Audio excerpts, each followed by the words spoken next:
Magandang araw mga amo at welcome sa Kali Topics. Sa video na to ay magkokomento tayo patungkol po dito sa mga bagong kaganapan sa issue na kinakaharap ngayon ni Vice President Sara Duterte. So kamakailan lamang ay nagsalita na si Pangulong Bongbong Marcos patungkol po dito sa binitawang salita ni Vice President Sara Duterte na kapag may nangyaring hindi maganda sa kanya, ay meron na raw siyang kinausap na tao na kumbaga ay, hindi ko alam kung mabiblip ito, pero sabi patayin daw si Pangulong Bongbong Marcos, si First Lady Lisa Marcos, at si Speaker Romualdez. So, marami ang nagtatanong kung ano na po talaga ang magiging dulo nito. So, well, maliwanag pa sa sikat ng araw na ang pinag-ugatan muna ng problema na to ay yung hindi pagdalo ni VP Sara sa mga pagdinig ng Quadcom patungkol nga po dito sa confidential fund na hanggang sa ngayon ay hindi pa na ipapaliwanag, ika nga ng malinaw ni Vice President Sara Duterte, at doon na nag-umpisa totally lahat hanggang sa ayan na nga. At sa opinion ng nakararami ay pinagbantaan ni VP Sara si Pangulong Bongbong Marcos, ang kanyang asawa at ang Speaker of the House. So syempre namumuo na rin yung mga bali-balita na baka nga ito na ang oras na pwede na nga ma-impeach si Vice President Sara Duterte. Well, kung ako ang personal yung tatanungin, hindi naman tayo legal na eksperto. Maraming mga nagva-vlog sa YouTube, nag-upload ng mga video, mga expert, mga abogado ang nagsasabi na maaari na impeachable offense na rin itong ginawa ni VP Sara. At syempre, ikakapitalize na ng mga kalaban niya, ng mga detractors niya sa politika itong pangyayari na to, hanggang sa ngayon nga ay patuloy pa rin dinidinig ng Quadcom committee itong well, actually damay din si dating Pangulong Rodrigo Duterte, yung EJK, yung war on drugs, at syempre ito na nga rin kay VP Sara. So matotal ang labanan ngayon ay ang ika nga labanan sa pagitan ng mga Marcoses, ng administrasyon at ng mga Dutertes. So, well, ako parang nakikinita ko na talagang marami ang magsusulong na ma-impeach si Vice President Sara Duterte. At syempre, hindi naman nakatakataka na maraming mga politiko, lalong-lalo na sa Kongreso, ang ika nga nagpapakitang gilas, pinipiga ng todo-todo itong mga pangyayari na to dyan sa Quadcom. Yun nga ika nga pagwawala ni VP Sara. So nakalalamang sa andulo nito ay ma-impeach si Vice President Sara Duterte dahil syempre nilabanan niya na ang administrasyong Marcos at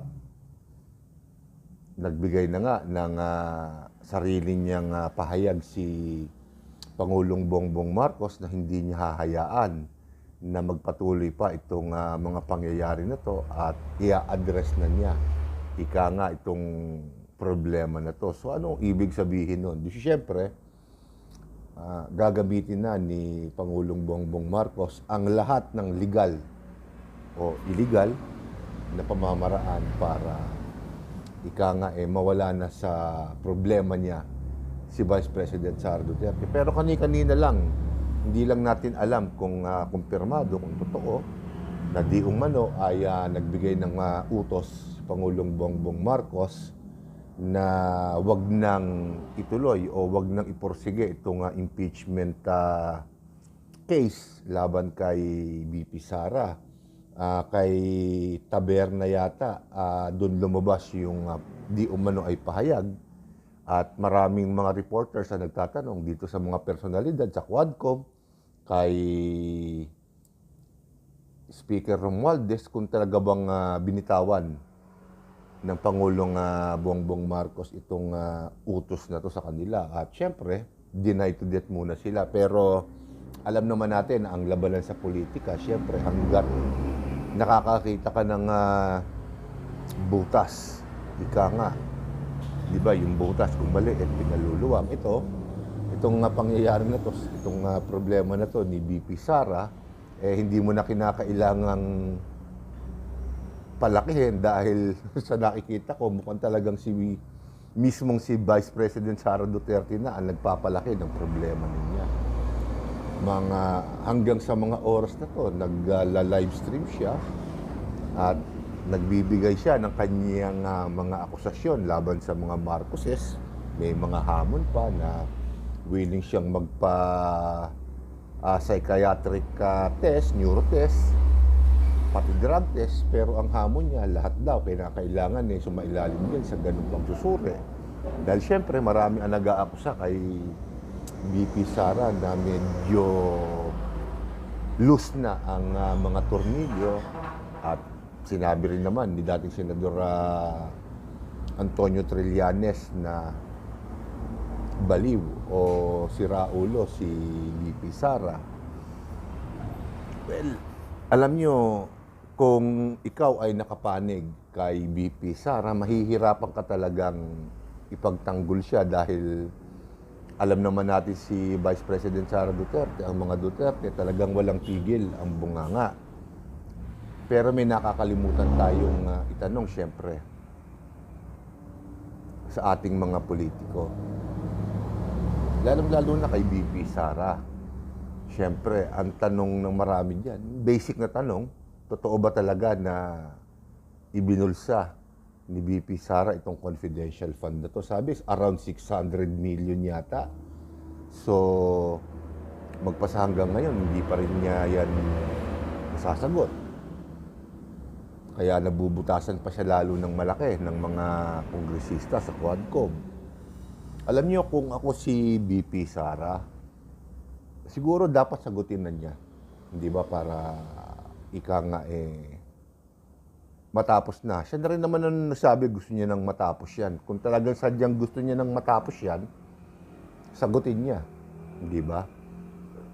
Pero may mga nagkukomento rin na nung umattend si BP Sara ng hearing, nung nag-oath-taking siya, pansin ng marami, parang hindi yata tinatanong ng mga kongresista si BP Sara patungkol dito sa confidential fund na to, at ang pirmes na binabanatan ay yung mga tauhan ni BP Sara. So, parang sa opinion ng iba, ginagamit ng kongresista itong mga pagkakataon na to sa Quadcom para ika nga siraan ng todo si BP Sara. Pero ito lang ang sa akin. Ano ang magiging ika nga pakinabang dito doon sa mga taong nagdidiin kay BP Sara? Siyempre marami. Unang-una, ika nga nila sa wikang Ingles, you'll gain favor to the president. So magkakaroon ka ng ika nga special na pagtingin sa ating presidente. Alam nyo namang mga congressman na yan, may mga project din yan at nangangailangan ng pondo yan. So, sinasabi ko lang na kapag malapit ka sa kusina, Di malapit ka sa pagkain. So, kayo na lang ang mag-isip. Ikalawa, syempre mawawala yung pinakamalaking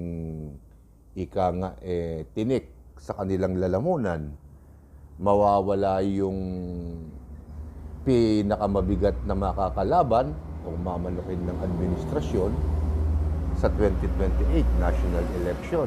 Dahil marami ang nakakaalam na tatakbo si BP Sara sa pangpanguluhan at hanggang sa ngayon wala pang nakikitang maaaring manukin ang administrasyon.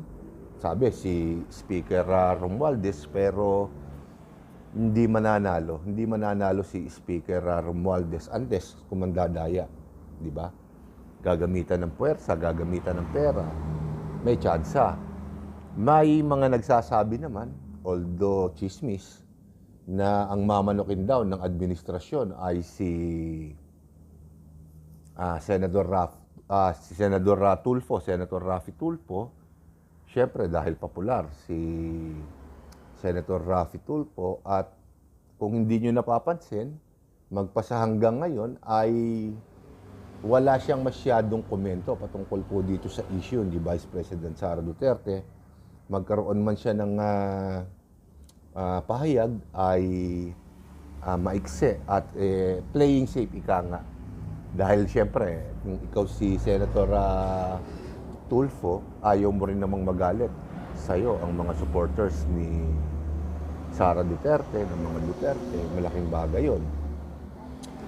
So, sa nakikita kong senaryo ngayon, talagang ang trabaho ng Quadcom ay kumbaga tapunan ng putik si Vice President Sara Duterte at nanalo sila sa kasalukuyan. May mga eksperto na nagsasabi na bakit parang korte na ang Quadcom at hindi na nagkakaroon ng pagkakataon ang mga iniimbitan nila para maipagtanggol ang kanilang sarili, at kung magkaroon man ng ng pagkakataon ay agad-agad na nilang pinatatahimik, pinagagalitan, at pag minamalas-malas ay masasight in contempt, makukulong, na hindi naman alam kung hanggang kailan. Kawawa din naman siyempre yung mga resource persons. Kanina, napanood ko rin sa balita na parang inuobligan na nila ang ombudsman na manghimasok na o mag-imbestiga na dito sa problema ni Vice President Sara Duterte. Pero tumanggi ang ombudsman dahil sa opinion nila, sa nakikita nila, hindi pa naman na napapanahon o wala pa silang nakikita na dahilan para sila ay manghimasok. So, kung matatandaan ninyo, ang nangangasiwa ngayon sa ombudsman ay appointee ni dating Pangulong Rodrigo Duterte, at hindi ko lang alam kung bakit nung magpalit ng administrasyon ay hindi siya napalitan ng kung sino man ang nais ng Pangulo. Pero parang ano yata yan kumbaga habang buhay, o hindi naman habang buhay, pagka dumating ka dun sa certain age o retirement age mo, dun ka palang pwedeng palitan, at kung sino yung Pangulo na aabutan mo sa retirement age mo, doon pala siya makakaroon ng pagkakataon na palitan yung ombudsman. So, medyo magulo ang ating gobyerno ngayon. May mga sa pakiramdam ko, sa nakikita ko, sa kanilang galaw, ay kampe sa mga Duterte, at may mga ilan naman ang siyempre sa administrasyon. Pero obserbahan ninyo, mga amo, sa bawat hearing ng Quadcom, halos mabibilang mo lang sa 10 daliri, yung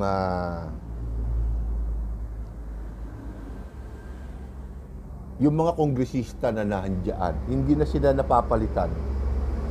Di ba? Ilan ang kongresista natin? Nasa 200 mahigit yata, 200 o close to 300 yata yan. Kasama na yung mga party list. Pero bakit iilan-ilan lang silang nandyan? Sa pagkakaalam ko, kahit sinong kongresista ay pwedeng makilahok diyan sa pagdinig na yan, sa Quadcom na yan. Parang special yata yan para dun sa ilan na yan. At ang kalaban nila sa kabilang panig na pinayagan nilang nakita kong naging bahagi ng Quadcom ay si Congressman Marcoleta, na alam naman natin na diehard supporter ng mga Duterte. So, bakit yung ibang mga kongresista parang ayaw yatang sumusod yan? Naninimbang ba sila? At pangalawa, kung totoo man, hindi ko sinasabing totoo, kung totoo man na sinabi nga ni Pangulong ni Pangulong Bongbong Marcos na wag nang isusog o wag nang ituloy yung nilulutong impeachment case laban kay BP Sara, kung totoo man yan o hindi, parang siguro baka nakita nila na may mga kongresista rin na talagang nakapanig pa magpasa hanggang ngayon sa mga Duterte. Hindi kaya ganon? Kasi syempre, di ba, pansinin nyo, ilan-ilan lang yun na doon sa Quadcom committee na yun. Di ba? Ilan-ilan lang. Nakakapagtaka, pero parang selective lang yung pwedeng pumunta ron pagka kongresista ka. Kung administrasyon ka, pasok ka. Pero pagka sa oposisyon ka, sa mga Duterte ka, parang salado, parang si Congressman Marcoleta lang yung nakita kong medyo sumasalungat sa Quadcom. So, nakakapagtaka, hindi ba? Pero alam natin dyan, syempre sila yan eh. Baka nga exclusive lang dun sa mga tao na yun yung pagdinig, sila lang ang pwedeng mga siwa, pero pumapasok pa rin sa isip ko yung sinasabi nila na in aid of legislation lang yung kanilang ginagawa. Pero magpasa hanggang ngayon, nakakailang hearing na sila, wala pa silang naipipresentang kahit anong batas na babaguhin o idadagdag na angkop para dito sa kanilang ginagawang pagdinig na to. Nakakapagtaka. At sa panahon na i-upload ko tong video na to, baka Biyernes, meron din pagdinig na naka-schedule na kinancel ng Quadcom para magbigay daan dito naman sa mga subpina ng NBI. Dahil sinubpina ng NBI si BP Sara para magpaliwanag patungkol nga dun sa ginawa niyang pahayag, dun sa di umano'y pagbabanta niya. At kaya daw sinuspinde ng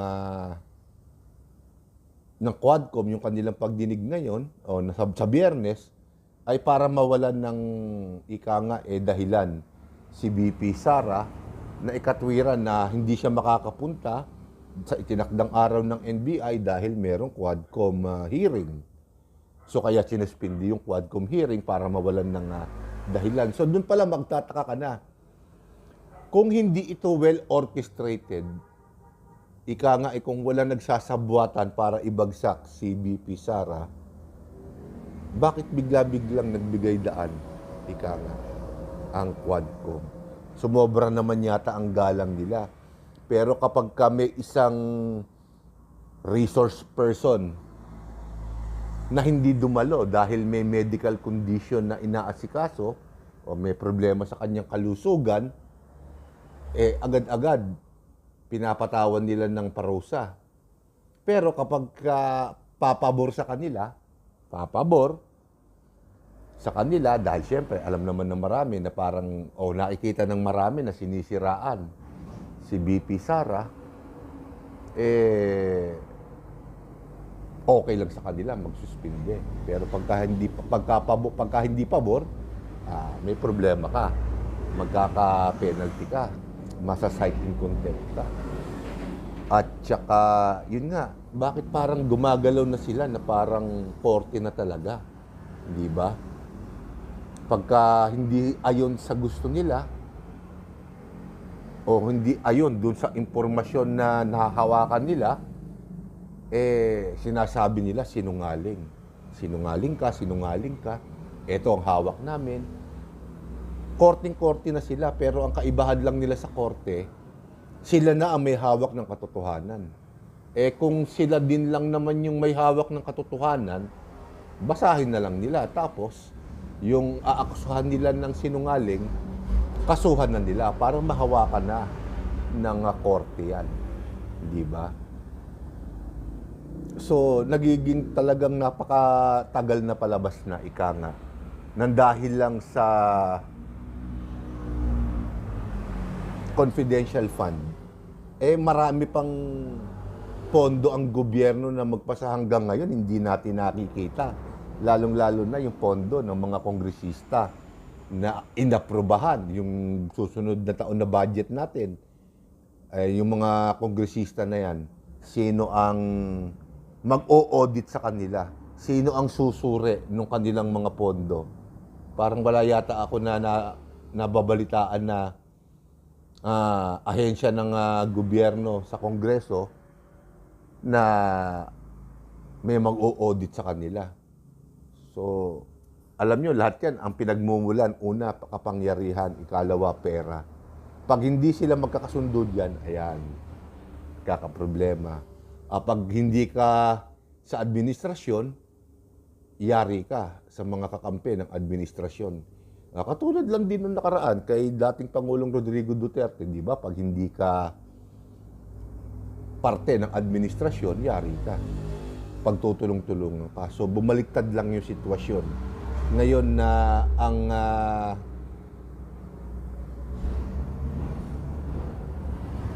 oposisyon ay ang mga Duterte at ang administrasyon ngayon ay mga Marcoses.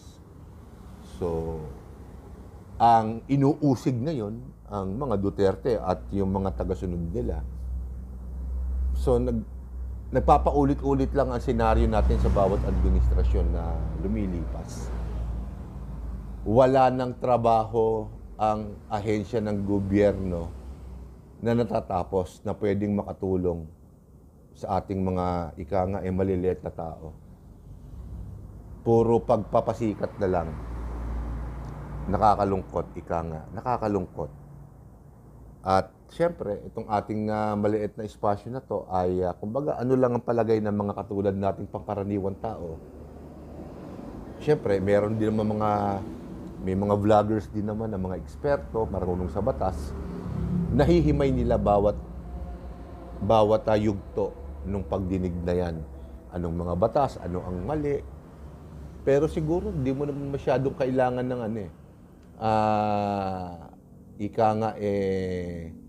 legal expertise para makita mo kung ano ang nangyayari talaga na sa kasalukuyan, ang mga Duterte ngayon na oposisyon at sila ang binabanatan. Dahil sila ang may pinakamalakas na tsansa na mabalik sa poder sa 2028 national election. At itong 2025 midterm election natin ang magsisiguro kung sino ang magiging mayorya o kung sino ang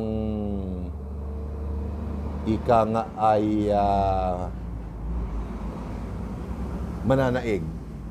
Kung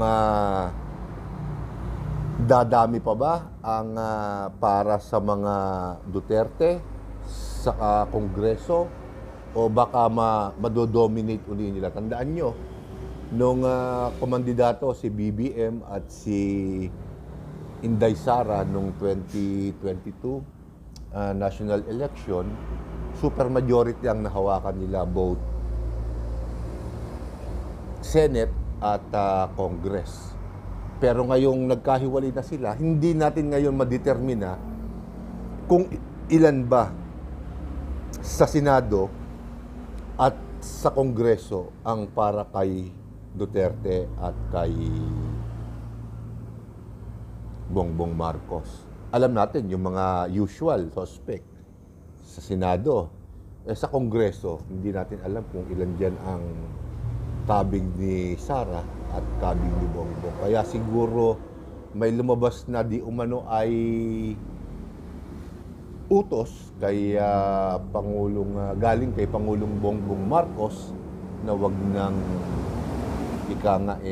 isulong itong impeachment case na to dahil baka makasama sa kanila. Yun lang akin, yun lang ang nakikita ko. Pero malalaman natin yan siguro sa mga susunod na oras at araw kung talagang totoo na naglabas ng utos si Pangulong Bongbong Marcos na wag nang iporsu itong impeachment case laban kay BP Sara. Pero sa tingin ko, marami kongresista ang magsusulong na ma-impeach si BP Sara. Hindi na siguro maiiwasan yun.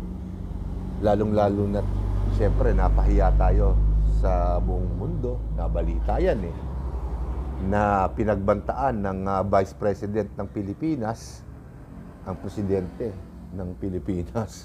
So, medyo nakakahiya tayo at siyempre, nadadamay din yung ekonomiya natin dyan. Yung mga potential investors na maaaring mamuhunan sa ating bansa ay medyo nagpipigil muna dahil siyempre, sa opinion sigurado nila, unstable ngayon ng political landscape sa ating bansa, kaya parang medyo nagkukuli sila ngayon. So nakakaapekto rin sa ating ekonomiya yan. At syempre, yung ating problema, panlabas, China, yung langis, napakaraming problema ang kinakailangan i-address at itong pangyayari na to ay hindi natin kinakailangan. Sa opinion ko, kung talagang may kaso o pwedeng kasuhan si BP Sara, kasuhan nyo na lamang para korte na ang bahalang humawak niyan. At nang sa ganun, itong ating mga kongresista, itong ating mga senador, itong mga ahensya ng ating gobyerno ay makatutok na sa kanilang mandato at iwanan na sa korte kung meron mang kaso na pwedeng isampa laban kay BP Sara. Hindi ho ba mas mainam pa yon? Kaysa naman sa nagga-grandstanding ang lahat.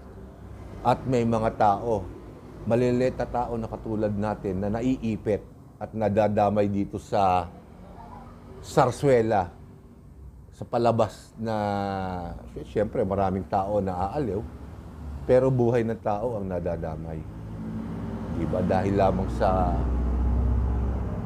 kasakiman at personal na interes ng mga walang kakwenta-kwenta nating mga politiko.